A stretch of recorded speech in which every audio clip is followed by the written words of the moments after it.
Sveiki susirinkę. Šiandienos tema bus išskirtinai moterims iš tiesų. Tai, vyrai bendram supratimu gali irgi pasėdėti, gal išgirs kažką, vieną kitą dalyką, kuris ir jam bus vertingas. Prisistatysiu, aš esu Edita Sanku, lektorė, kuri veda užsiėmimus moterims apie davosių praktikas. Tai, sakykime, davo praktikos yra platus terminas, kuris apima ir meditacijas, cigūną, mankštą stuburui, dubeniui. Tai viena iš tų dedamųjų būtent ir yra gydomosios meilės praktikos. Tai gydomosios meilės praktikos turime omeny, kad treniruojama būtent moteriškoji sritis, intymios treniruotės, tam, kad mes turėtumėm daugiau gyvybinės energijos. Trumpai dar kalbant apie mane, kas aš esu, kad esu sertifikuota instruktorė pas kinų meistrą Mantekačyje, mokausi pas jį tiesiogiai, kiekvienais metais skrendu, tam, kad gerti žinias iš tiesioginio šaltinio. Ir šitos praktikos, sakykime, labai daug pokyčių įnešė į mano pačios asmeninį gyvenimą. Todėl aš ir pradėjau jomis po truputį dalintis, iš pradžio internetinėje erdvėje, paskui asmeninius mokymus vesti ir galvojau, viskas išaugo į daug seminarų, nes iš tiesų per tos kelis metus jau arti 100 esu pavedusi. Mano intencija yra tokia, kad moteris, sakykime, išmoktų pagrindus, esmę, su kuo jai reikia dirbti. Ir tuomet galėtų savarankiškai namuose praktikuoti. Kad ne tai, kad kaip būrelis nuolatinai lankytųsi, o būtent dirbtų savarankiškai su savim, kad tai yra kasdienė praktika. Tai mes kalbėsime iš, sakykime, skirtingų pozicijų apie tas pačias treniruotės, iš tokios fiziologinės, tradicinės pozicijos ir iš energetinės pozicijos. Kadangi daugelis vakariečių žino tą terminą, Kegelio pratimai, supranta, kad tai yra naudinga, kad tai yra susijęs su dugno raumenų treniravimu, tačiau nedaugelis žino tos energetinius aspektus, sakykime, kad per šitą sritį mes netenkame daugiausiai gyvybinės energijos. Realiai tiek vyrai, tiek moteris turėtų daryti šitos pratimus, Kegelio pratimus. Tai DAO praktikose, kuomet yra atliekami šitie pratimai, yra tokie niuansai, kad integruojami raumenys, kurie taip pat yra žiediniai raumenys. Jeigu mes sutraukiam raumenukus apie klitorį, makštį, išangę, tai taip pat galim tokius pat žiedų išsidėsčiusius raumenis integruoti ir apie akis, apie burną. Tai todėl tie sutraukimai, treniravimasis ar ne, atrodo taip, kad įkvepiam, pilvas sudabinamas, sutraukiam, atpalaiduojam. Tai čia tiesiog orientacijai pasakau, kad taip tai yra gimininga Kegelio pratimam, tačiau tai yra ir tam tikrų skirtumų, sakykime. Tai aš šiandien ir noriu pasakoti iš būtent davosių perspektyvos, kodėl svarbu moteriai treniruoti šitą sritį. Tai visų pirma, svarbu tą daryti, kodėl? Todėl, kad daug moterų skundžiasi tuo, kad skausmingos menstruacijos, ilgos menstruacijos, tai praktikos padeda sutrumpinti jas ir palengvinti. Tas palengvinimas jis pasireiškia gana greitai, kai moteris pradeda praktikuoti, kai pradeda daryti tos sutraukimus ir be kiaušinio, ir su nefrito kiaušinio, apie kurį šiek tiek bėgyje papasakosiu. Ir kitas dalykas, hormoninis disbalansas tiek premenstruaciniu laikotarpiu, tiek jau įėjusiai į menopauzės laikotarpį moteriai. Praktikos, kuomet mes treniruojame savo intymius raumenis, ypač kada dirbam su nefrito kiaušiniuku, mes galime subalansuoti savo hormonų pusiausvyrą ir taip pat išvengti šlapimo pūslės nelaikymo problemos, nes šita problema, ypač pagimdžiusioms moterims, labai dažnai pasitaiko. Ir be jokių papildomų pastangų ta problema niekur neišsisprendžia, laikui bėgant tik tai didėja. Ir, sakykime, jeigu taip palygintumėm tradicinius pratimus, kurie tiesiog sutraukiami raumenys ir atpalaiduojami, mes daugiausia treniruojame raumenis apie šlapimtakį, tos išorinius makšties raumenis, tam, kad šlapimo pūslės nelaikymas yra, kad jau tuo momentu neapsisisiuoti. Bet jeigu taip giliau įmant, nagrinėjant, kad kaip išspręsti bėdą iš esmės, tai mums reikia treniruoti giluminius raumenis. O tie giluminiai raumenis yra makšties viduryje ir aukštesnėje zonoje, arčiau gimdos, taip pat gimdą treniruoti, kad sutraukiam, atpalaiduojam. Ir kaip iki to atsikasti, dažnas moteriai klausimas. Sako, gerai, liktai jau suprantu, kad sutraukti šitos apie klitorį makštį išangę, sutraukti akių, burnos raumenis, bet kaip man ten dar integruoti tą viršutinį makšties kanalą ir gimdą. Aš iš savo perspektyvos galiu pasakyti, kad aš iš pradžių darydavau vien tik tai tas sutraukimus be kiaušinio, tiesiog sutraukti atpalaiduoju, aš jau galvoju, kad tikriausiai esu įvaldžiusi tuos pagrindinius raumenis, kurie yra patys svarbiausia. Bet kai integravau į savo praktiką nefrito kiaušinį, kuris yra natūrali uoliena, jis gali būti skirtingo margumo,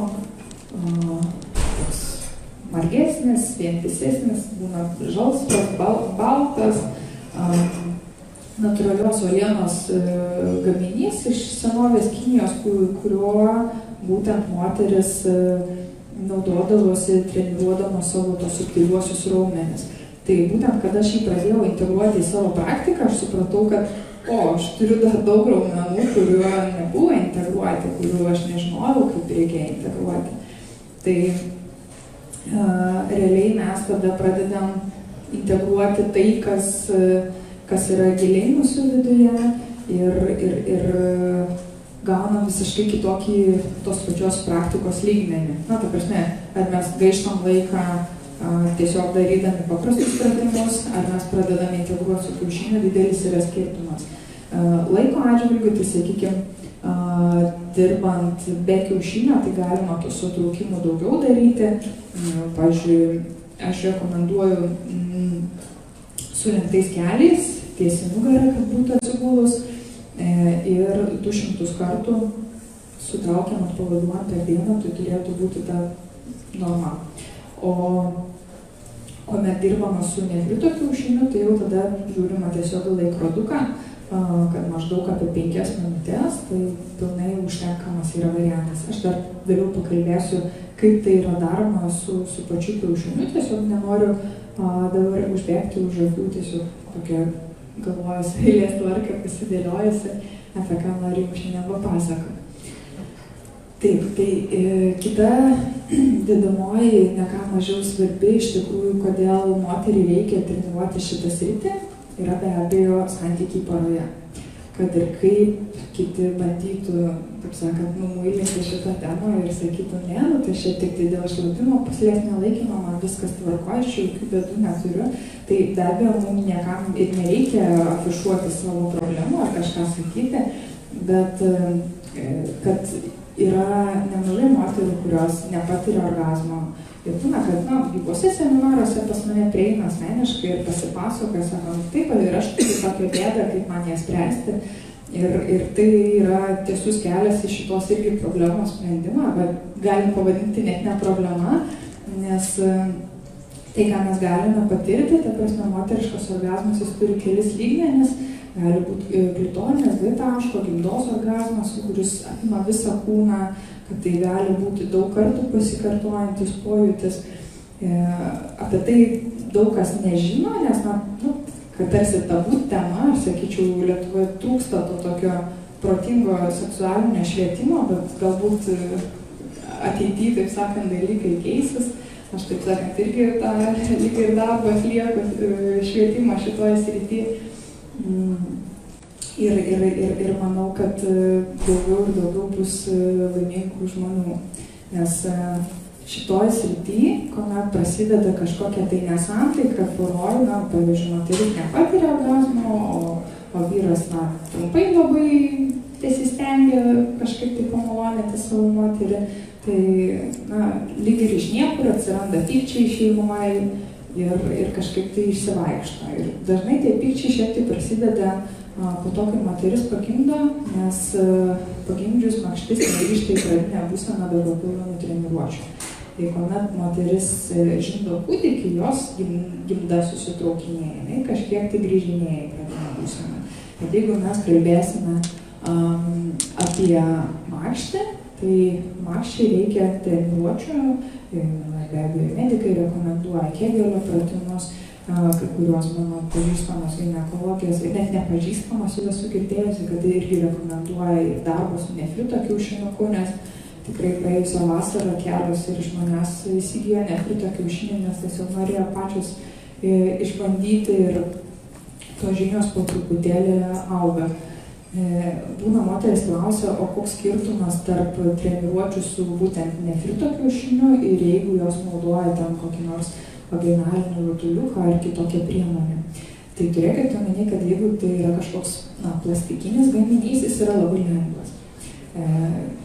Kadangi yra nefrito uoliena ar natūralus akmuo, tai jis yra atitinkamai gana sunkus, vienas aspektas. Kitas aspektas, kad rutuliukai yra rutuliuko formos, o kiaušinis yra kiaušinio formos. Tai reiškia, vienam gale platesnis, kitam gale siauresnis.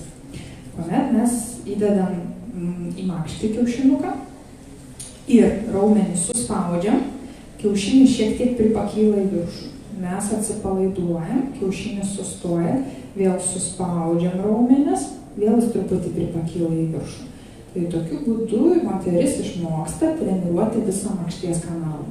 Todėl jinai tą daro visų pirma kulomis, nes jeigu jinai bandys atsisėdus ar atsistojus daryti tuos pratimus, atsistojus greičiausiai pradžioje iš viso iškris jisai, atsisėdus greičiausiai jis niekur nejudės, tiesiog ant vietos bus, arba bandys pripakilti ir grįžti vėl į tą pačią būseną. O kuomet jinai daro tos pratimus atsigūrusi, mes jau galime jį judinti. Aišku, tai vyksta ne iš karto, šiek tiek reikia tos kantrybės, ta prasme, kad viena pradės jausti po porą savaičių, kita po poros mėnesių, kad jau pradeda judėti, nes viskas priklauso nuo kelių dalykų, kokia jos makštis tiesiog prigimtinai, ar jinai pas vienas būna mažesnė, pas kitas didesnė, tai visiškai normalu. Kitas dalykas, kiek stiprus jos raumenis, ar jinai gimdžiusi ar negimdžiusi. Sakykime, tos moters energijos nuostoliai, ar ne, kuriuos aš minėjau, kad jį patiria po gimdymo, tai ne tik dėl to, kad išsivaikšto ta gyvybinė energija per tos palaidus raumenis, bet ir todėl, kad vis tik tai reikėjo be galo daug jos kūno resursų, kad maitinti, išnešioti kūdikį, todėl reikia pakankamai laiko ir atsistatyti, tai vat atsistatymui tas darbas su nefrito kiaušiniu jisai labai padeda, nes net ir po cezario pjūvio moteris vis tik tai jinai turėtų irgi pakankamai laiko skirti treniravimuose, nes bet kokiu atveju gimda nebuvo išsiplėtusi ir reikia po truputėlį grįžti į tą normalią būseną.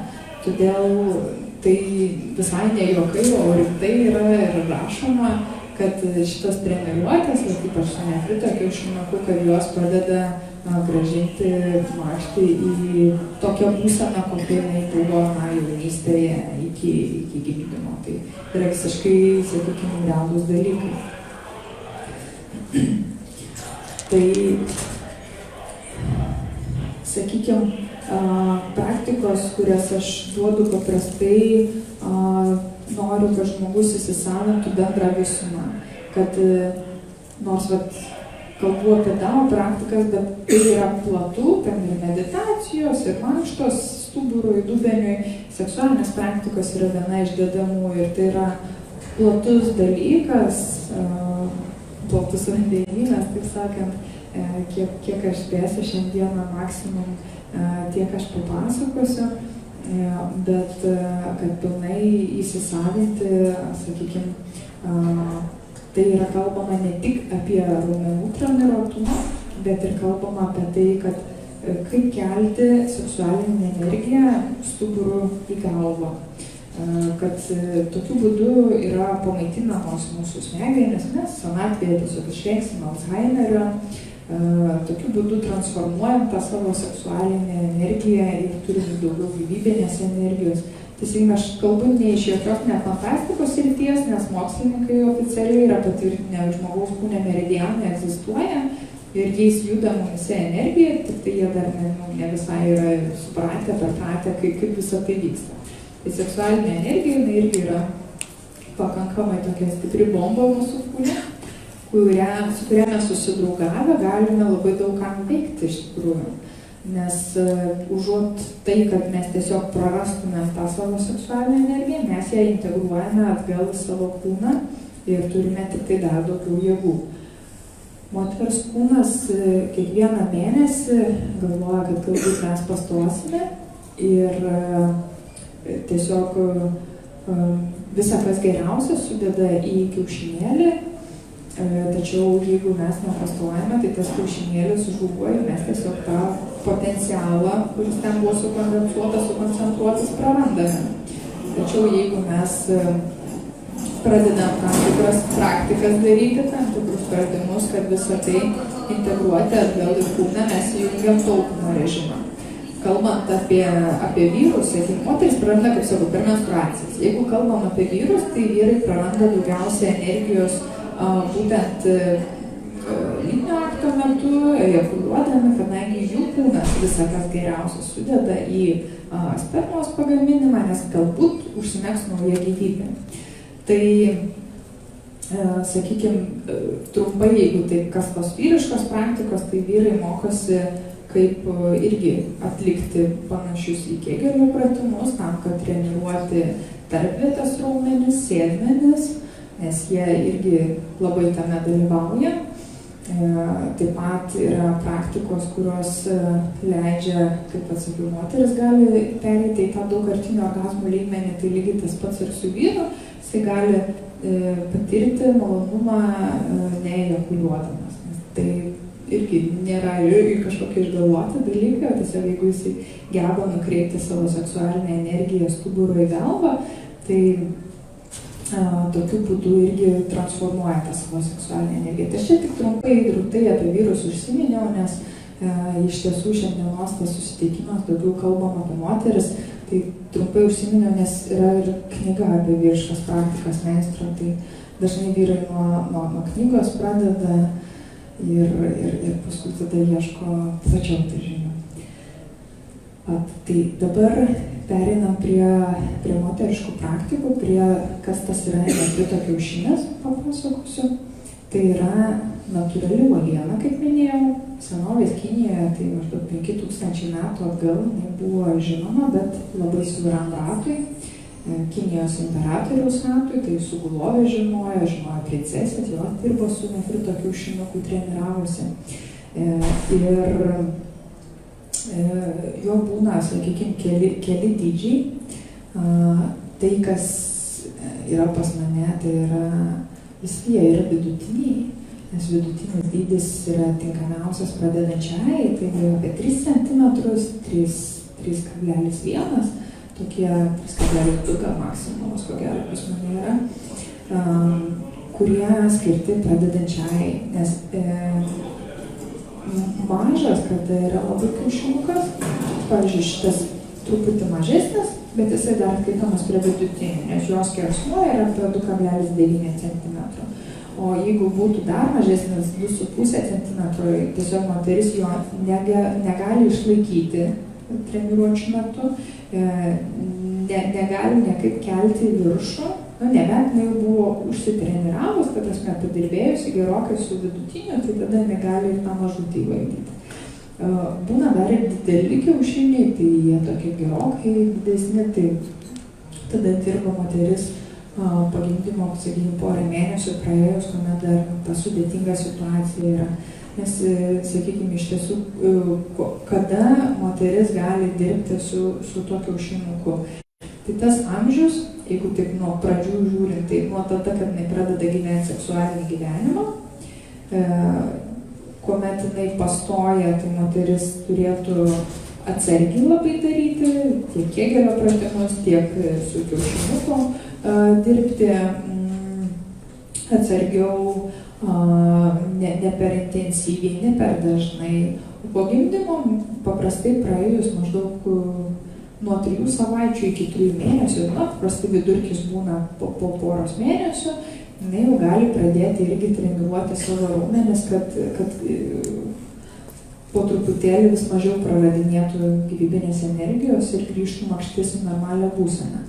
Į kitą pusę, jeigu žiūrint amžiaus cenzą, jo žinokit nėra, nesvarbu, ar moteriai 70 metų, ar dar ne vyresnė bus, tai drąsiai galima irgi treniruotis, todėl kad suprantu, kad galbūt vyresnio amžiaus moteriai nebe taip aktualu tas seksualinis aspektas, partnerystė, galbūt jinai jau viena gyvena, bet žinokit, tikrai yra moterų, kurios nusprendžia, kad jo, man reikia dėl to, kad aš noriu turėti daugiau gyvybinės energijos, nes supranta, kad ta senatvė yra neišvengiamas dalykas ir ieško, kaip save daugiau energizuoti. Ir tikrai yra buvę mano stovyklose, sakykime, 70-metės, netgi 2 yra buvusios, skirtingose stovyklose, bet yra buvusios, kurios tikrai drąsiai žengia į šituos dalykus ir kartu treniravosi su kiaušinuku tam, kad būtent jaustųsi jaunatviškesnės. Be abejo, ir jautėsi jaunatviškesnės, nes kompanija, kai smagi yra, tai tada atitinkamai ir jautiesi. Tai va, tai kiaušinukas būna visada su skylute. Kodėl? Todėl, kad čia yra įveriamas siūlas, geriausia naudoti yra dantų siūlą, geniškiausia priemonė, kurią mes paskui tiesiog išmetame ir tokiu būdu išvengiam kažkokių tai bakterijų, kurios liktų ant kiaušinių. Pirmam kartui jis yra dedamas į vandenį, tiesiog į drungną vandenį, užverdamas ir paverdamas 5 arba 10 minučių. Ir tuomet atvėsinamas tiesiog natūraliai ir paruoštas yra naudoti. Tai tą siūlą įvėrus galima kiaušinuką pradėti jau naudoti. Aš visada rekomenduoju tokie kaip moterišką įžangą, kad mes turėtumėm daugiau to tokio meilės savo, pasitikėjimo savimi, kad tai nebūtų kažkokia tai nemaloni procedūra, kaip koks tampono įdėjimas, tikrai ne. Tai aš visada rekomenduoju, kad integruoti, kad ir trumputę vidutinę šypsenos meditaciją, kad bent jau pasišypsoti širdį. Vidutinė šypsenos meditacija, tai ten šypsomas visiems pagrindinė 5 organam, kas pagal DAO sistemą yra svarbu. Bet kad bent jau širdelį pasišypsoti, kad jaučiu meilę, pozityvą, nes kuomet mes jaučiame negatyvias emocijas, tokias kaip baimė, pyktis, liūdesys, seksualinė energija jas padaugina. Kuomet mes jaučiame meilę, gerumą, švelnumą, tai atitinkamai seksualinė energija, o tai reiškia, ar tai būtų poroj ta seksualinė energija dalinamasi, ar tai būtų savarankiškai dirbama su netikia kiaušinuku, ar daromi Kegelio pratimai, mes jau dirbam skaitėsi su seksualinė energija ir mes, jeigu esam pozityvę, mes tą pozityvą padauginam, dvigubinam, trigubinam ir taip toliau. Tai sakykime, po to reikėtų padaryti pramankštas, arba prieš tą meditaciją pramankštas, kad išjudinti stuburą, išjudinti dubenį, nes kuomet mūsų stuburas ir dubuo yra surakintas, tai tuomet yra tik tai dalis tų praktikų naudos, nes kada mes kalbam apie labai lokalų treniravimąsi, kuomet tik tai treniruojami patys intymus raumenis, O mūsų tikslas, sakykime, kad ir gulomistų pratimą atliekant, kad tą seksualinę energiją nukreipti po trupinėlį į galvą aukštyn. Tai reiškia, kuomet mes darom tos pratimus, ar ne, sutraukiam atpalaiduojam, sutraukiam atpalaiduojam, lyg žvilgsnis eitų į galvą ir nukreipiam, kad tas seksualinis pojūtis nevyrautų šitoj srityje. Kodėl aš apie tai kalbu? Todėl, kad šitų praktikų tikslas nėra tapti žmogum, kuris, ieškotų, su kuo čia dabar pratęsiu šitą reikalą, šitas treniruotis. Mūsų tikslas yra, net jeigu moteris gyvena viena, kad jinai galėtų tą energiją integruoti atgal į kūną. Tai vat aš apie šitą ir kalbėjau. Ir tuomet nebūna tokių dalykų, kad ten ieškotų, medžiotų moteris vyrą ar panašiai. Tai yra kalbama apie sveikatingumo, sveikatos aspektus. Todėl ir vadinamos šitos praktikos gydomosios meilės praktikos, gydomosios tau meilės praktikos. Todėl, kad mes, mūsų pačių, ta seksualinė meilės energija, jinai turi tą gydomąjį poveikį, gydomąjį aspektą. Jeigu mes jį pilnai integruojame į savo organizmą, tai turime tame labai didelės naudos, nes visi mūsų pagrindiniai organai, jie galime jų daug geriau veikti. Tai kalbant, jeigu apie šitą nefrito kiaušinuką ar ne toliau, tai jų būna ne tik tai iš nefrito uolienos, būna ir kitokios uolienos, kaip, pavyzdžiui, čia yra obsidianas, yra žalias aventūrinas, yra rožinis kvarcas. Tai yra uolienos, kurios kaip ir šiuolaikinė versija yra, kur skiriasi energetinės savybės. Tai, sakykime, obsidianas daugiau negatyvų paleisti, ar ne, praeities santykiams. Rožinis kvarcas, jis padeda atskleisti daugiau tą savo meilę, moteriškumo ar ne meilės akmuo, ir aventūrinas širdį atveriantis akmuo, o senoji tradicija, kaip minėjau, buvo darbas su nefritu, ir nefritas jisai pasižymė tuo, kad stiprina inkstų energetiką ir stiprina moters lyties organų energetiką. Tai, sakykime, kuomet moteris jau prisijaukina tą kiaušinį, galima jį tiesiog paturėti prie savęs ar ne, kad susidraugauti, tai nebūtina, kad jį iš karto naudoti, kuomet pas jūs jis atsiranda. Galima energetiškai nukrauti, palaikant vieną parą ar 3 paras druskoje ir tiesiog, sakyčiau, sulaukti to tinkamo momento, kuomet jau pajaučiame, kad jo, viskas, aš jau galiu pradėti dirbti su nefrito kiaušinuku, toksai, tarsi be prievartos savo, o tas toksai draugiškas priėjimas. Ir kuomet pradedant treniruotis, tai tie pokyčiai jie pasidaro labai akivaizdus ir aiškus, atitinkamai, jeigu mes tai darom. Nes jeigu žmogus tik tai ten kartą į mėnesį išsitraukia tą nefrito kiaušinį, tai be abejo ta nauda bus tokia sąlyginė. Jeigu moteris dirba, sakykime, kas 2 dieną ar bent 2-3 kartus į savaitę, be abejo sparčiau judės ir turės daug daugiau gerų rezultatų. Žiūrint, ko jinai pati siekia, nes, kaip sakiau, tų naudų, kam, kodėl daryti ir Kegelio pratimus ir darbus su nefrito kiaušiniu yra nemažai tų aspektų. Ir kiekviena moteris pasirenka, kodėl. Viena pradeda treniruotis, kaip sakiau, dėl to, kad nori daugiau energijos turėti, kita dėl to, kad šlapimo pūslės nelaikymo problema, kita, kad skausmingos menstruacijos. Tai apie menstruaciją dar atsiminiau, kad kaip tik viena bičiulė netaip senai sakė, kad, sako, pirmą mėnesį dar tik tai treniruojasi, o jau nebereikia vaistų gerti. Tai tuo labai džiaugiasi, nes kelis pastaruosius metus nuolatos su vaistų pakeliu nesiskirdavo, nes nuskausminamųjų reikėdavo. Tai tas susibalansavimas, jisai vyksta visais lygmenimis mūsų kūne, kuomet mes pradedame integruoti šitą praktiką.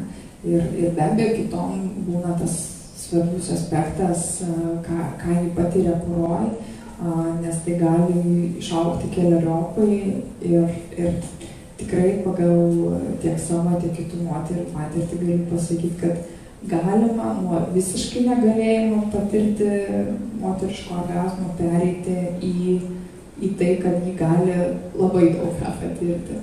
Tai iš tiesų nėra tai tokia, kad visiška riba, net ir amžiui kalbant apie amžių moters. Nes, sakykime, šitą knygutę apie moteriškas seksualinės praktikas, čia yra šito meistro, pas kurį mokausi, Mante Kaščyje, su amerikietė ginekologė Rachelė Alkan parašyta. Tai čia ne tik yra tam tikrų iliustracijų apie moters fiziologiją, kad mes geriau susipažintumėm, nes dažnai mes net pažįstam, ne visai suvokiam, ką mes ten turim viduj. Tai kadangi mūsų lyties organai pagrinde yra viduje, tai, sakykime, todėl ir tos praktikos su nefrito kiaušiniuku mums padeda pajausti visą tą savo raumenyną, kuris yra viduje, visą tai integruoti. Be abejo, jeigu kalbam apie poros santykius, kas turi antrąją pusę, tai turėkit omeny, kad įvaldžius savarankiškai šitas praktikas, paskui galima tos pačius sutraukimus, bet kaip Kegelio pratimai, visą tai galima ir poroj integruoti mylėjimosi metu. Bet Dao visada tokį dalyką vieną akcentuoja, kad meilė ir mylėjimasis turi būti viena. Kitaip niekas neveikia. Ta prasme, kad tie dalykai, jie turi eiti kartu, kad turi būti meilės ryšys poroj. Tuomet ir gali atsiskleisti visas tas grožis, aš turiu omeny, apie poros santykius būtent. Ir dar kitas dalykas, kuomet mes turime pakankamai gyvybinės energijos, kuomet ugnelė akise žiba, tai mes galim pritraukti partnerį, kokio mums reikia. Aš neturiu omeny, kad patirbusiu kiaušiniu, kad pritrauksit partnerį, kuriam rūpės tik tai tas rytis. Ne, aš kalbu būtent, kad pritraukiam partnerį pagal savo pačių energetinį potencialą. Paprastai mes renkamės kažkuo panašius į save, nes jeigu pakankamai tokia stipri moteris, jinai nepasirinks kažkokio silpno ligoto vyro ir atvirkščiai, sakykime. Mes renkamės kažkuo į save panašų ir jeigu žmogus kažkur gal tokioj liūdnoj būsenoj, ne visai pozityvioj, tai kuomet po truputėlį dirbama su savo emociniu planu, išlipama iš tos būsenos, sustiprinami šitie raumenukai mūsų atliekant pratimus ir tiesiog sutraukimus ir dirbant su kiaušiniu, nes galim turėti visai kitą energetinį potencialą. Taip, ką aš dar norėjau pasakyti, tai kad nereikia bijoti visko, kas yra nauja, kas yra negirdėta, nematyta, nes tokiu būdu mes užkertam kelią savo, iš tiesų, tiek savo asmeniniam tobulėjimui, tiek kitiems dalykams. Ne vien tik kalbu apie tai, ką aš šiandien pasakojau, bet ir bendrai savo gyvenime. Pagalvokit, kokiais aspektais jūs kažkokioms aplinkybėms pasakėte, kad ne, aš čia to nenoriu, man čia tas neįdomu, o paskui apsisuka ratas ir pagalvojat, kad čia būtent to man ir reikėjo. Tai esu pastebėjusi, kad niekas mūsų gyvenime nenutinka šiaip savo, viskas turi savo priežastis, kodėl mums to reikia išgirsti, sužinoti, išbandyti.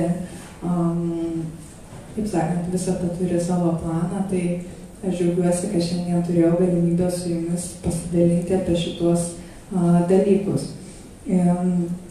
Iš tiesų, Aš darau daug gyvų mokymų. Šiandienos formatas yra paskaita, pažintinė paskaita, tokie baziniai dalykai, kad žmogus susipažintų, kad sužinotų, kas tai yra, kaip tai naudojame. Nes aš kaip apibūdinu, ar ne, kaip tai naudojame, kad meditacija, krūtų masažas, tada įmam kiaušinuką, įveriam dantų siūlą, užrišam galus ir tiesiog įstatom į makštį bukuoju galu, sukamuoju judesiu ir tada sutraukimais keliam į viršų, kuomet pabaigiam praktiką arba už siūlo ištraukiam, arba tiesiog atsistojus šiek tiek sulenktais keliais atsipalaiduojam ir jis iškrenta pats. Dažnai jam nėra kur ten pasilikti ar kažkokių problemų su jo išėmimu, tokių dalykų nebūna, net jeigu ir išsineria siūlas, tai moteris gali tiesiog atsitūpti ant žemės, šiek tiek patupėti ir jisai iškris lauk. Nes realiai kiaušinis juda tik tai tą pačią trajektoriją, kaip kad ir mylėjimosi metu partnerio varpa, kur randasi. Tai jisai niekur negali toliau nueiti, nei gimdos kaklelį, nei kažkur kitur, todėl tai yra tikrai saugu. Tai svarbu tik tai pačiai moteriai paisyti higienos dalykų ir nepiknaudžiauti šitą priemonę, nes tai yra treniruoklis. Tai reiškia, jeigu mes treniruojamės, ar ne, sutraukiame pavaduojam ir taip padirbam kokį 5 minutės, tai yra jau pakankamai nemažai.